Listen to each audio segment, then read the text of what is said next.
श्री राधे राधे। भक्तों, सामान्य मनुष्य अधिकतर कीर्ति का भूखा होता है। संसार की सुख संपत्ति का भूखा होता है। लेकिन जिनका हृदय भगवान के भक्ति से जुड़ गया है, वो इन सब चीज़ों को मन से हटा देते हैं। सुभद्रा माता, जिनका तपोवनी माता नाम हो चुका है, उनका चरित्र आप श्रवण कर रहे हैं। हिमालय के संतों का कहना है कि यदि कोई उनकी जगह दूसरा कोई होता या कोई होती तो वो अपना बड़े बड़े महात्माओं से मिलना, बड़े लोगों से जिनका नाम है उनसे मिल करके पहचान बनाना ये करते। जैसे विज्ञापन करना सामान्यतः मनुष्य की कमजोरी होती, विज्ञापन अपना करना, प्रचार करना। लेकिन ये कितना गुप्त थी माता कि इन्होंने कोई प्रचार अपना नहीं किया।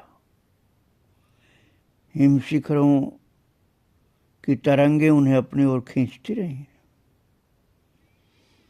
इसलिए आसक्त उन्हें नहीं बांध सकी। ऊपर की सीढ़ी पकड़ने के लिए नीचे की सीढ़ी छोड़ती रहीं, तरंगों के साथ बढ़ती रहीं, आकर्षण के जाल में नहीं फंसी। पहले भी इसी आकर्षण से साधक हिमालय की ओर आते रहे। जो नहीं फंसे वे आगे निकल गए, बड़े बड़े योगी हो गए, और जो फंस गए वो अपने रंग रूप में ही, अपने दिखावे में ही रहे। अधिकतर माया मोह में साधक फंस जाता है। जो नहीं फंसता प्रभु की कृपा से भक्ति में आगे बढ़ता रहता है, उसकी रक्षा भगवान करते हैं। निर्जन से निर्जन स्थान में वो अपने जप ध्यान साधना में लगा रहता है और सम्मान की अभिलाषा किए बिना वो अपनी आध्यात्मिक उन्नति की तरफ ही बढ़ता जाता है। उसको सांसारिक प्रलोभन खींच नहीं पाते हैं। बिल्कुल यही स्थिति थी तपोवनी माता की। सांसारिक प्रलोभनों से दूर थी वो, और हिमालय की आध्यात्मिक शक्तियाँ उनको खींचती रही अपनी ओर। इसलिए तप में, योग में, भक्ति में वो निरंतर आगे बढ़ती गई। वो किसी के भी वैभवशाली जीवन से प्रभावित नहीं होती थी। उनके लिए गरीब अमीर सब बराबर थे। बस अपने ठाकुर जी से मतलब था उनको, और बस भगवान पर विश्वास होने के कारण तो हिमालय के शिखर पर भी, बर्फ में भी 9 वर्ष व्यतीत कर दी थी। कितने संतों का दर्शन हुआ, कन्हैया की कितनी कृपा और दर्शन हुआ, शिव जी का दर्शन हुआ, अनेकानेक प्रकार के दर्शन और कृपाएं होती रही उनके ऊपर। भोजपत्र की छाल पहनने वाले ऋषि पहले होते थे, ऐसे ही अति संतोषी माता थी। स्त्री शरीर होने पर भी किसी प्रकार की माया में नहीं फंस पाई। उनको जो भी सरल स्वभाव के संत या संत माताएं, भक्ताएं, भक्तजन, चाहे वो गरीब हों चाहे अमीर हों, प्रेम से, सरल स्वभाव से आते थे तो उनसे बहुत प्रेम से मिलती भी थी।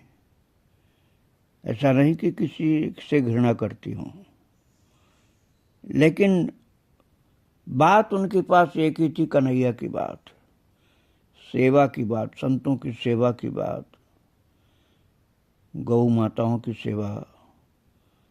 और अब तो भगवान ने उनको नीचे तपोवन से नीचे भेज दिया था ना, तो गंगोरी में और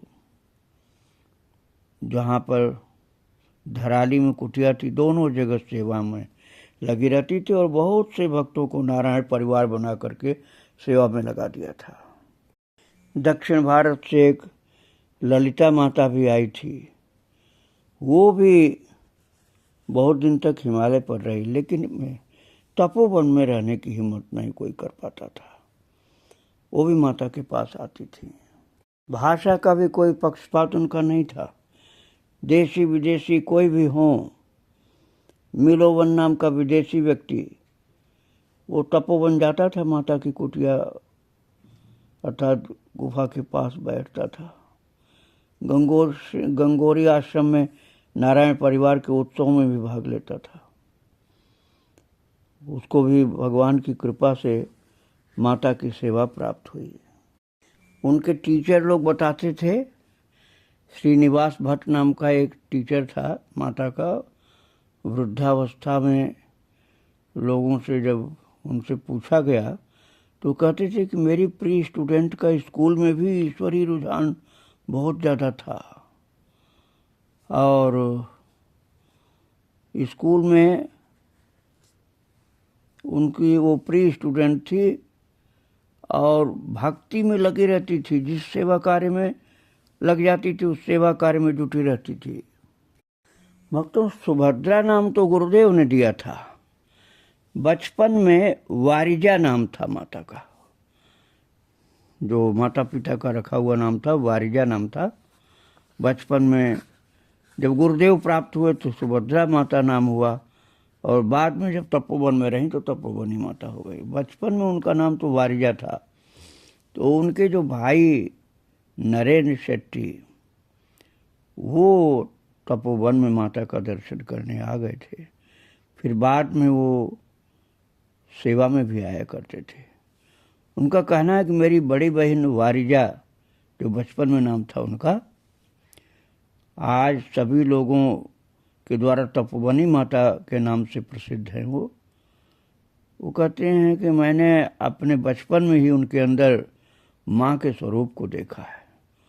उन्होंने अपने बचपन से ही हमारे परिवार में माँ की तरह से जिम्मेदारियों का निर्वाह किया। अपनी पढ़ाई छोड़ करके हम लोगों को पढ़ाया।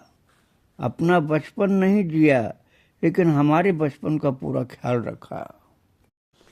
उनका कहना है कि पिता की असमय मृत्यु के बाद हमारी माँ बच्चों की पढ़ाई के कारण मुंबई चली गई। हम 2 भाई और बहन स्कूल में पढ़ते थे, इसलिए हमें मामा के साथ उडुपी में छोड़ दिया। हम भाई बहनों की पूरी जिम्मेदारी हमारी बड़ी बहन यही, जिनको वारिजा उस समय कहा जाता था, जो बाद में सुभद्रा माता और तपोवनी माता कहलाई, ये अपने भाई बहनों को संभालती थी। सुबह गाय का दूध निकालना, उसके भोजन की व्यवस्था करना।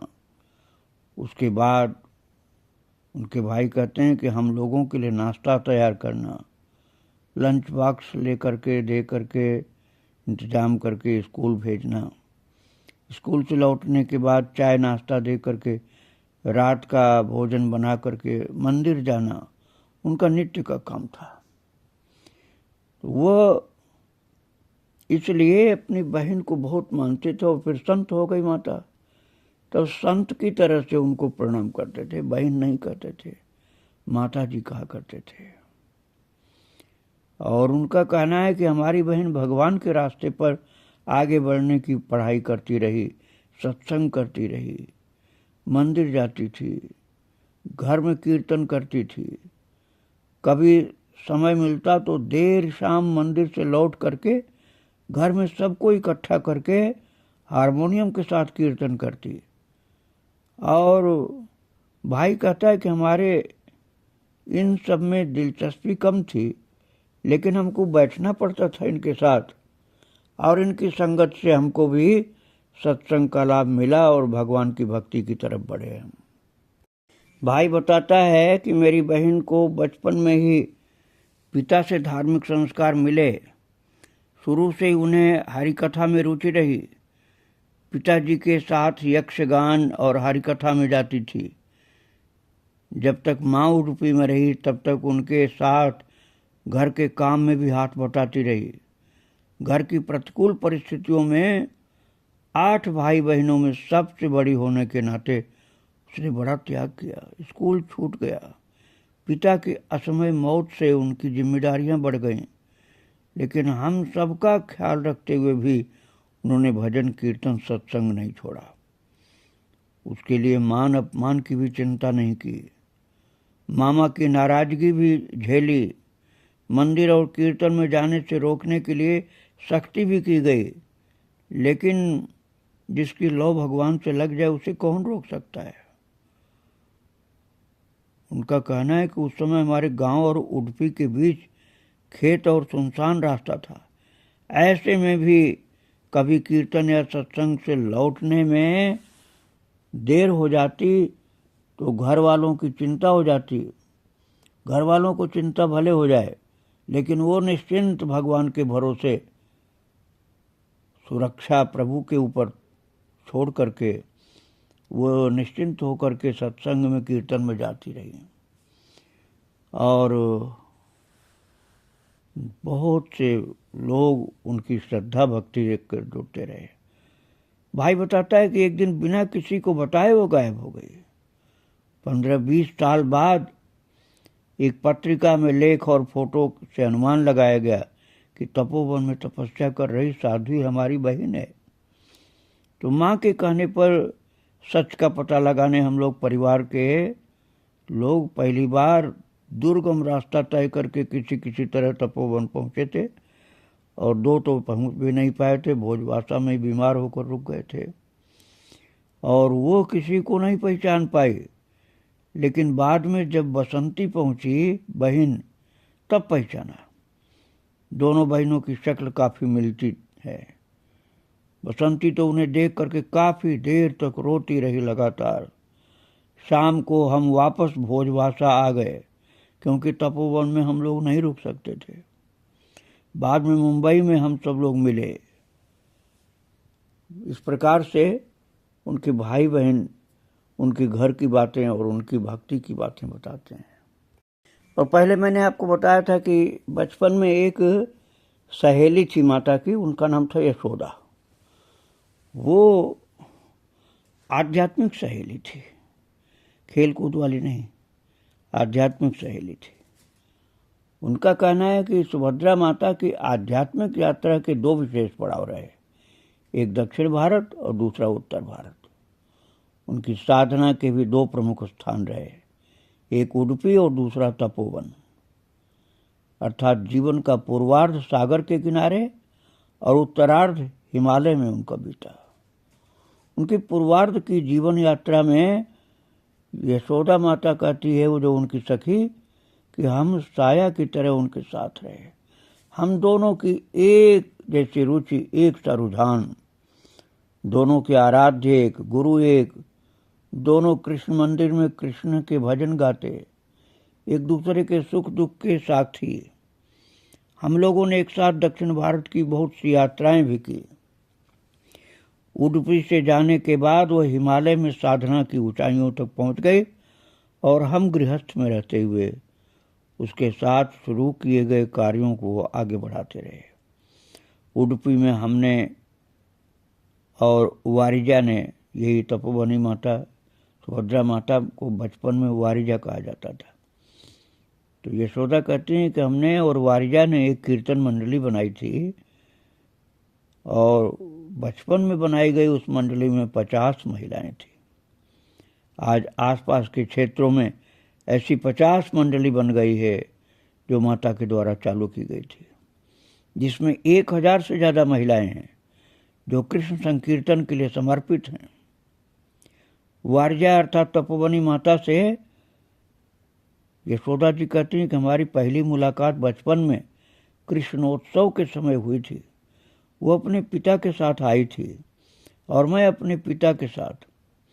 तो उसके बाद हम लोगों का ज़्यादा मिलना जुलना नहीं था। हमारे घर दूर थे, स्कूल अलग थे। हम इंग्लिश मीडियम स्कूल में थे और वह हिंदी मीडियम में। लगभग 1 दशक बाद जब हम कृष्णा मंदिर में मिले तो यशोदा कहती है कि हम लोगों में भक्ति भाव के कारण बहुत आत्मीयता हो गई।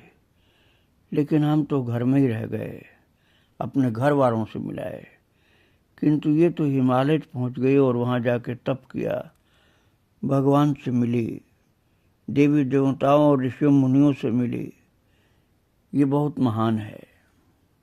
वो माता की सखी जो यशोदा जी हैं, उनका कहना है कि हम लोग आपस में बातचीत जब करते थे तो ऐसा लगता था कि हम लोग सब कृष्ण की सखी हो गए, और मंदिर आने और भजन कीर्तन में अवरोध भी आते थे, लेकिन हम उनकी चिंता किए बिना अपना टेलरिंग से कुछ खर्चा भी चला लेते थे और यात्रा भी करते थे। यात्रा में भी भजन कीर्तन सेवा, और जब रहें उडुपी में तो भगवान की फूल माला रंगोली ये सब की सेवा में हम लोग लगे रहते थे।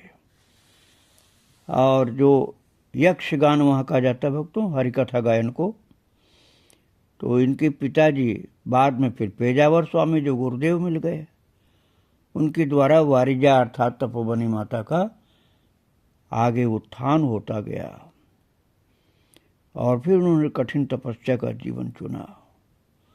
सुबह 4 बजे उठती थी पहले भी, और सरोवर में स्नान करना, मंदिर में रंगोली बनाना, मंगला आरती से लेकर के दिन की सभी आरतियों में भाग लेती थी रात तक। इस प्रकार से यशोदा माता के जीवन को स्मरण करती हैं कि हम लोगों ने कितनी यात्राएं एक साथ की थी। सभी यात्रा में उनका सत्संग कीर्तन भजन हमें मिलता था। यशोदा कहती हैं कि पहले तो वारिजा थी हमारी सखी, बाद में गुरुदेव की प्राप्ति होने पर तो हो गई सुभद्रा माता, और अब तो हिमालय पर तप करने पर तपोवनी माता हो गई हैं। अब उनके चेहरे पर जो भक्ति का तेज है और गहरी आंखों की लालिमा देख करके लगा कि उनका स्वरूप बदल गया है, और उनका दर्शन बहुत दिनों के बाद करके हम भाव विभोर हो गए। इतनी ऊंचाई पर पहुंचकर भी जो जमीन से जुड़ा रहे, सबके प्रति भगवान की भक्ति के कारण अपनापन रखे, सहज और सरल ढंग से बना रहे, वो आम इंसान नहीं हो सकता है। इसके पीछे का रहस्य तो ईश्वर ही जान सकता है। इस प्रकार से बचपन की इनकी सहेली यशोदा माता उनका गुणगान करती है। कर्नाटक की तीर्थ नगरी उडुपी में जन्मी तपोवनी माँ का नाम इस प्रकार से विख्यात हो गया। संत सुभद्रा माता दुनिया की एकमात्र ऐसी संत थी जिन्होंने उत्तराखंड के हिम शिखर गोमुख ग्लेशियर से भी बहुत ऊपर तपोवन में लगातार 9 वर्ष रहकर साधना की थी, जहाँ कोई 6 महीना भी कभी नहीं रहा। वहाँ वो केवल जहाँ बर्फ ही बर्फ रहती, 6 महीने तो कोई जाड़े में जा ही नहीं सकता है, सब रास्ते बंद हो जाते हैं, सूर्य का भी दर्शन नहीं होता जल्दी। ऐसी कठिन परिस्थितियों में रह करके माता ने भगवान की भक्ति की, ध्यान किया, जप किया, तपस्या की। उनकी महानता का वर्णन तो पूरा कौन कर सकता है।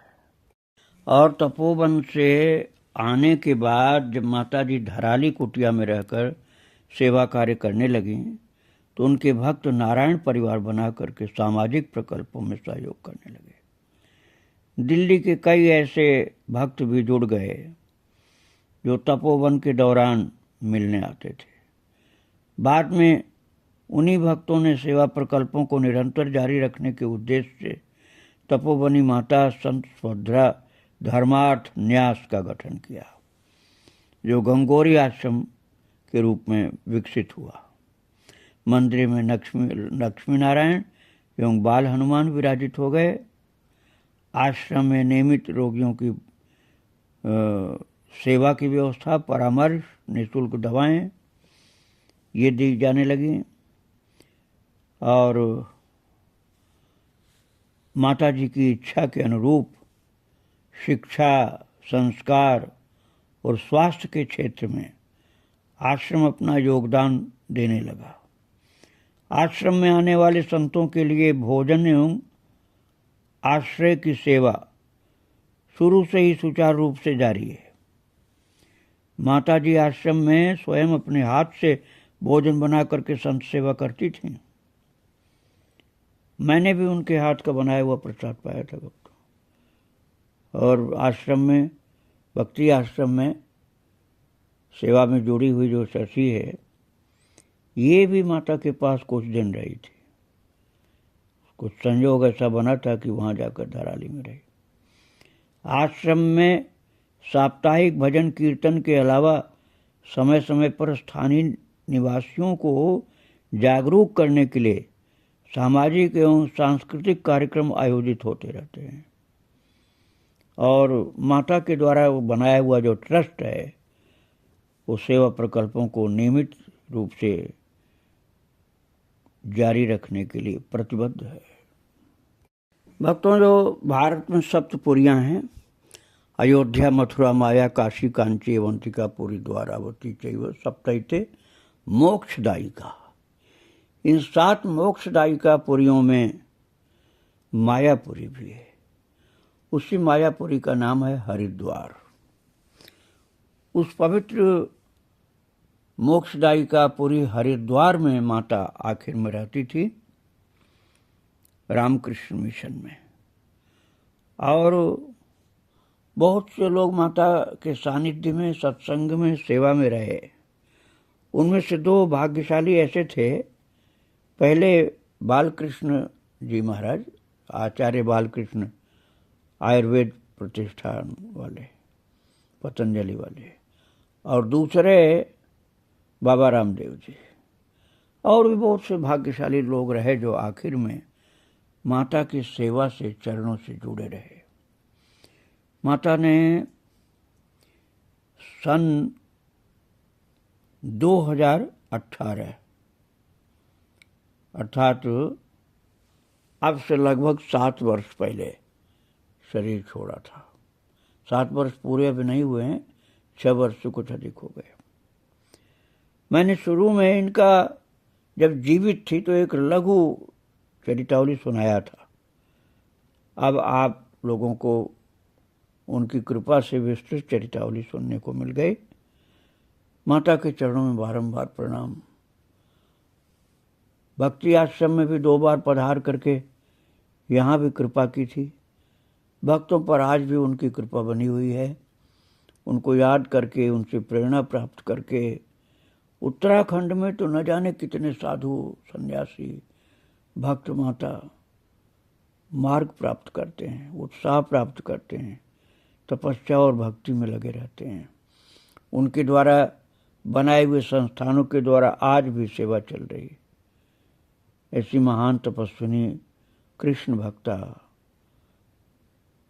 जो बचपन में वारिजा थी, बाद में सुभद्रा माता और आखिर में तपोबनी माता कहलाई, उनके चरणों में और उनके प्रभु भगवान श्री कृष्ण के चरणों में बारंबार प्रणाम। श्री राधे राधे, जय श्री राधे।